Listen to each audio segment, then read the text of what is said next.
Are players buying Edge of Eternities? How do the pre-orders look for this product and where are the prices going? Just how popular is this set going to be? Do we have another Tarkir Dragonstorm on our hands, or are we going to look at something a little more muted like Aether Drift, a set that didn't go off very well? Well, in today's video, we're going to talk about all that and some more, so stay tuned. We have a lot to cover in today's video.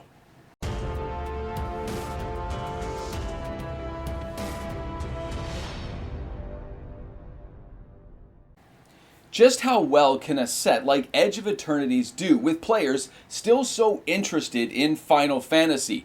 Wizards of the Coast has been accused of cannibalizing their sets by putting them too close together, or are players now becoming more adaptive to the understanding that sets are going to happen quicker, so you better save some powder to buy those new products?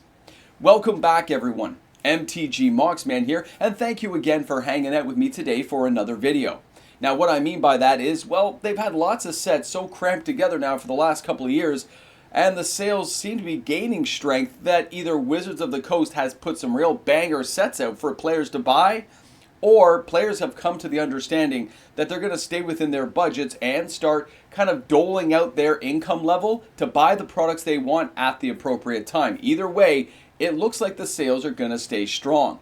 Now, in the term of looking at Edge of Eternities, it's around the corner. Final Fantasy is still holding the top spot, but Edge of Eternities is less than a month away, and we're starting to see the normal type of thing. We're seeing little spoilers appear from people somehow getting their hands on the packs. We're seeing the storyline start to come out, and it has a lot of players buzzing about a lot of the cards inside. We're talking Slivers, and of course we're talking Eldrazi, two nostalgic creature types that get the blood pumping of new players, and of course nostalgic players of old. I mean, I can't help but kind of put this together when they talked about in the storyline that Slivers are kind of like the boogeyman of the Edge of the Blind Eternities. Like, nobody's really seen them, they're not real. It reminds me of Aliens. You remember like the 1984 movie and stuff? Great flick.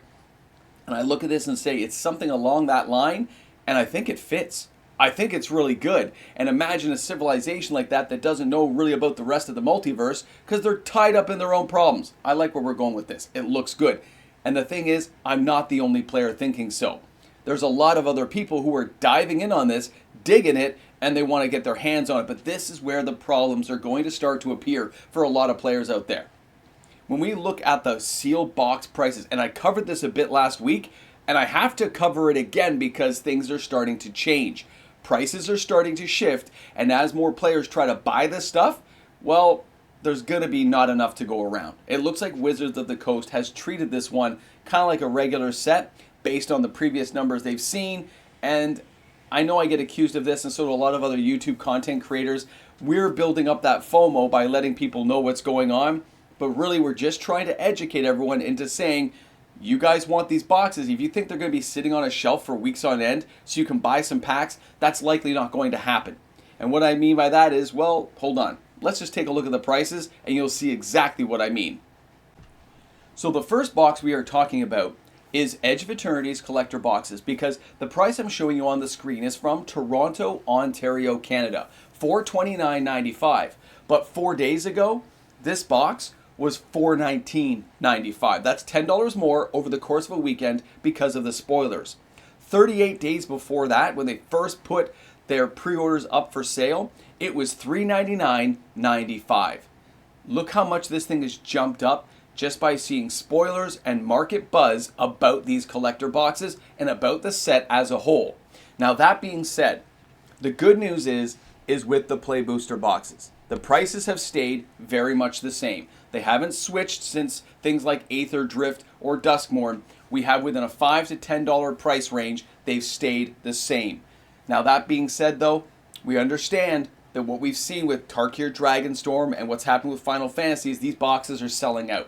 There's not enough to go around, and although they go back to the reprinting cycle, Wizards has so many new products coming up, you can only fit so many reprints inside, and they're being very conservative about the way they're reprinting, and players' appetites for the cards really isn't satisfied, which means as we sell out of the boxes and we have to wait for a reprint, the prices of the remaining boxes at different stores really start to skyrocket and go to the next level. Even though a reprint's coming, it's not coming quick enough.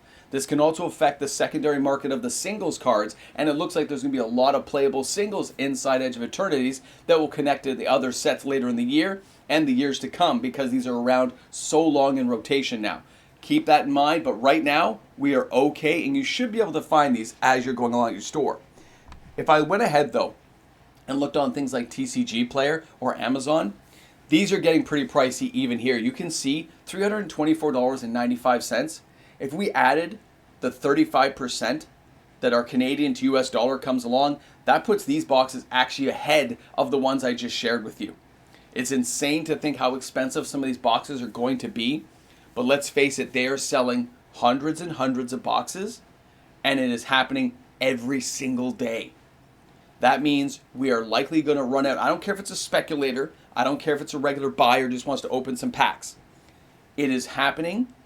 And although that whole FOMO event thing is something I'm talking about, I'm just making people aware of it as information to maybe, check it in your brain and say, is this worth buying right now? Or maybe should I hit the singles? I think a lot of players, though, really want to crack boxes. Even though there's no serialized cards in this one, they want to crack the boxes. They want to have a good experience with it, whether it's a play booster box or maybe getting your hands on a collector box. A lot of players are headed that way.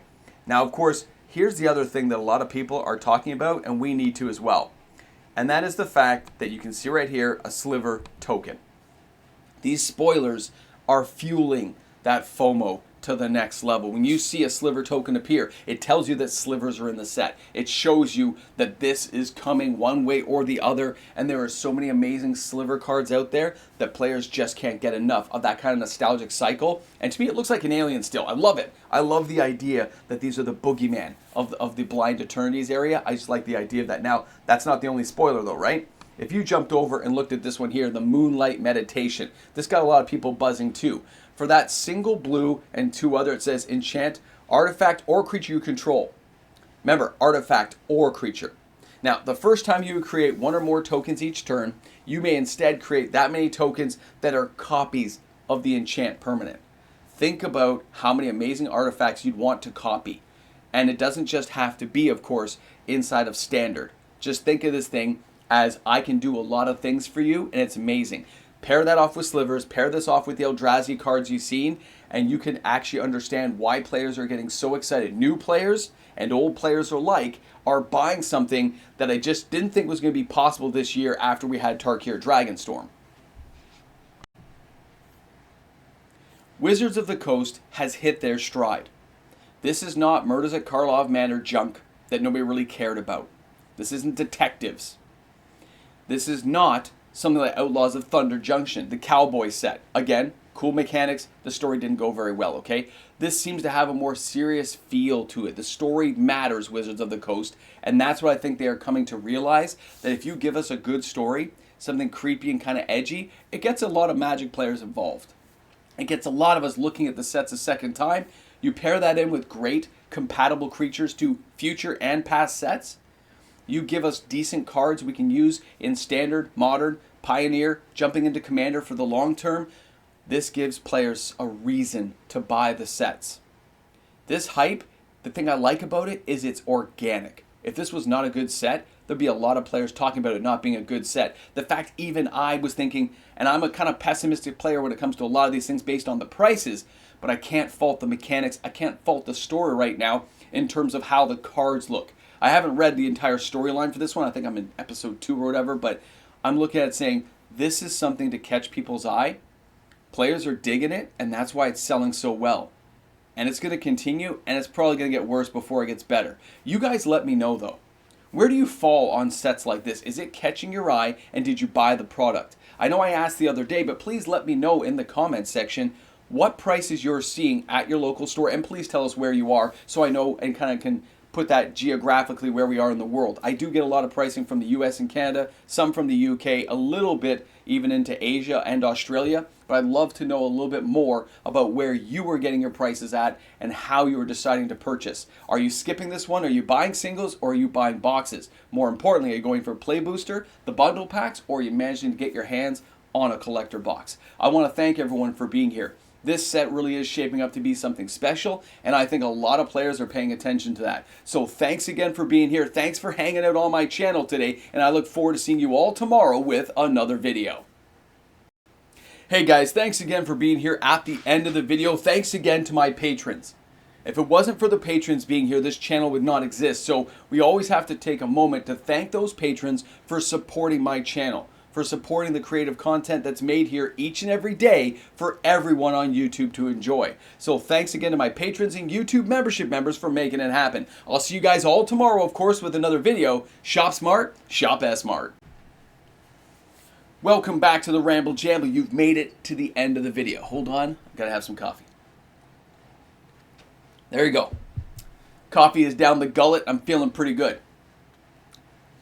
I have to say, looking at these collector boxes, looking at the play booster boxes, bundle packs, the cards we've seen, the spoilers, I have to give Wizards of the Coast their due when they do a good job. I can give them the golf clap, the pat on the back, whatever you like, but they're doing a good job right now.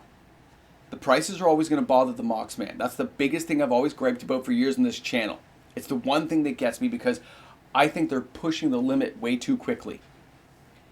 That being said, I can't control that. So I'm looking at it as a point of interest to tell you about the prices. I want people to know how much Sealed is moving because I'm sure they treated this as a regular set. I remember back in the day for things like Battle for Zendikar, and they didn't have enough fat packs. They sold out. Okay, that's the kind of stuff that can happen. And it's going to happen to those collector boxes. And yes, it's going to happen to the play booster boxes sooner rather than later. They'll come around again, but they've been moving this at the old speeds of like Rise of the Eldrazi, World Wake, Lorwyn, right? Shadow Moor. Those things sold out. They were called the one and done. If you didn't get in the first initial wave, there was some tiny wave coming later on, but you didn't really get any. Okay, if you didn't buy it at the beginning, that's it. Wizards of the Coast has learned their lessons from companies like Pokemon. They are keeping things very tight. And people need to know about that. Because if you think you're going to be able to walk in and get a box 3-4 weeks after release, it's not going to happen. And that's what I'm trying to educate people on. And the canceled orders, and there was more of them, it just gets me so upset. But it's okay. We're going to keep the happy face on. Set's looking awesome. I like the direction. Feels very Borgish, aliens type. I like it. I like where we're going. You guys let me know though, okay? Have a great one. Ramble Jamble!